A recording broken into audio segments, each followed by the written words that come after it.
It is crazy. It is irresponsible for a doctor that sees a person having a metabolic issue or metabolic syndrome and treating them for, let's say, a back issue to not discuss these things. I definitely agree.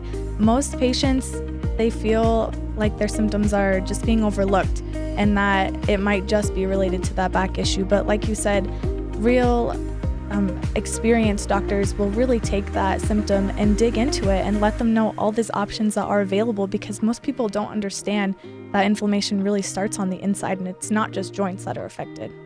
Let me ask you something, Kenna. When we have someone involved in, let's say, a motor vehicle accident, a car accident, and they just look like they got run over by a truck, it's clear when I see them that they are coming in for a biomechanical issue, and it's a structural issue, and you can see that they can't move their necks. But we can see that they're also having biological issues with their body in general, such as let's say, intestinal dysbiosis. They look over, let's say they're swollen. It's gone beyond. You can see that their ankles are swollen. And there's other things. And when we talk to them, they tell us about that they're taking metformin or they're on kidney medication. What can we offer the individuals like that?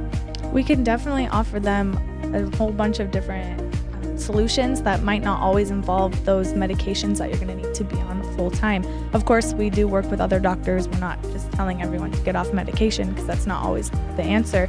But we can offer more natural ways, such as the lifestyle change. We have coaching programs at our clinic, and we even have these really amazing bracelets that we connect to a scale.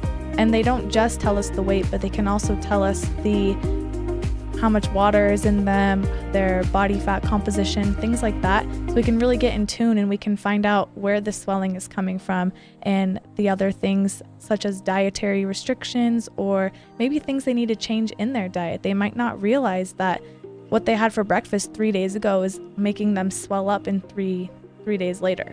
Yes. Oh, I've noticed that it is my duty to tell a patient, to bring it together, to inform them that they have the ability to ask and talk to their providers.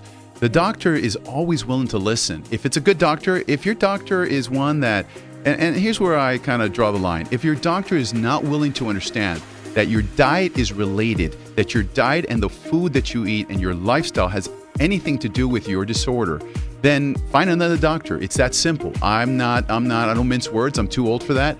But there is a correlation with inflammation and diet.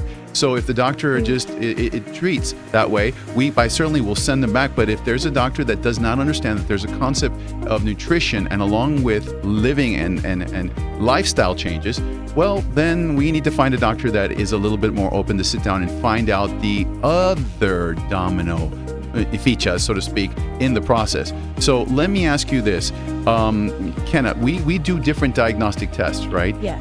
We do GI, we do gastric tests, we do blood work, we do metabolic panels. What our goal is at the fundamental assessment to find out how the immune and inflammation is occurring.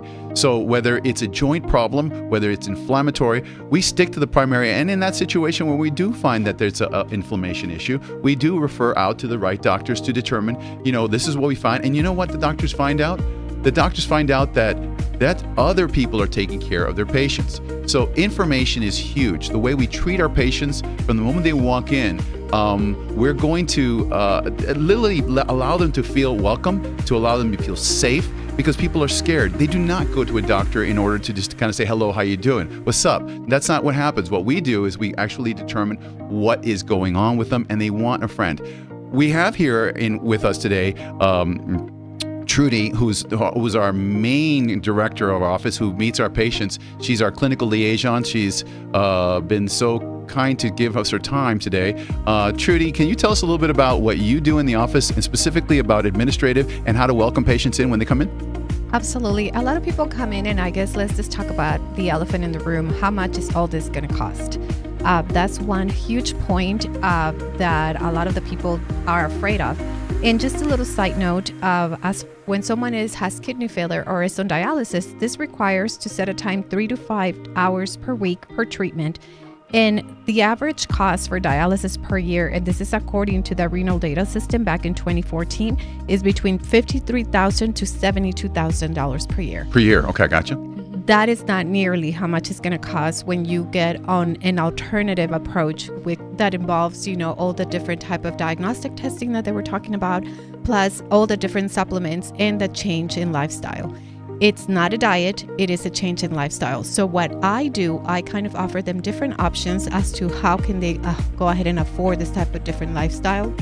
That is going to definitely decrease the chances and avoid the chances of them being on dialysis. It's amazing, Trudy, when you mention that, because one of the things that I've noticed is that if, clinical medicine it finds laboratories are find out issues when they're clinical.